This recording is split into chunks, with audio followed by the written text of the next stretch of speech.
religion, race, economic level, or social status. The goal, in other words, is ethical and equitable politics. Yet despite good intentions, this proposed solution won't work. I seem to remember a saying about where roads paved with good intentions alone lead us. This approach won't work for three big reasons. First, human beings are deeply and inescapably religious. We cannot not be religious. Now, I know that many people consider themselves atheist or agnostic, but that doesn't mean they've somehow become religion-free.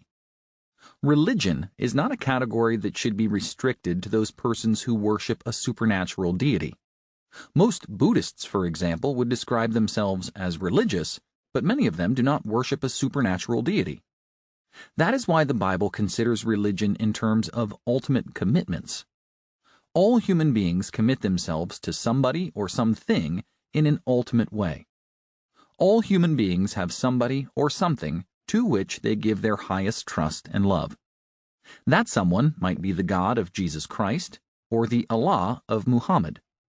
Alternatively, it might be something less obviously religious in appearance, like sex, money, power, or success.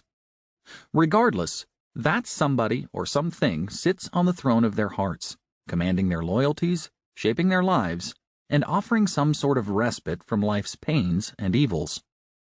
The center cannot remain empty. It's been said that nature abhors a vacuum. The heart does too. This brings us to our second point. Precisely because religion involves our ultimate commitments, we cannot separate our public self from our private self. If religion were merely the mental and mystical acknowledgement of a supernatural deity, we could easily relegate that belief to the confines of our private lives and to certain religious ceremonies. But religion is not a matter of private worship we can keep bottled up.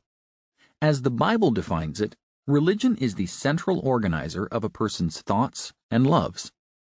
By locating religion in the human heart, the Bible hints that religion affects us in the deepest aspects of who we are and radiates outward into everything we do.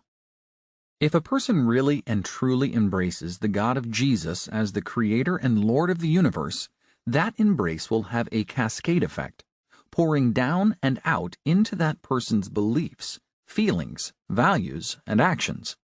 Similarly, if a person absolutizes sex or money or power, that absolutization will cascade outward from the private recesses to the public words and actions of that person. Many Americans hear this and get angry that I'm saying we shouldn't keep religion private. But in fact, I'm saying something far more radical. Human beings can't. For Christians, there is a third reason this flawed approach doesn't work. Our Christian faith functions as the deepest motivation for contributing to the common good of our nation. More than anything else, the Bible's teaching and Jesus' example motivate us to want justice and equality for our fellow citizens, even when they are members of a different religion, race, or class. My Christian faith gives me the courage to criticize powerful politicians, corporations, or influencers even when there might be negative repercussions for doing so. Biblical teaching reminds me to remain civil during public discussion and debate, even when my opponents misrepresent me or attack me. Take that part of me away, and you've taken away the best part. To get back to your question at the beginning of the letter, the point is that religion and politics really can't be separated. As bright as Rawls and others are, they're wrong on this one. Religion is not like clothing that can be put on or taken off whenever we wish. It is less like a jacket or a pair of jeans and more like our heart. It is a part of who we are and cannot be removed on a whim.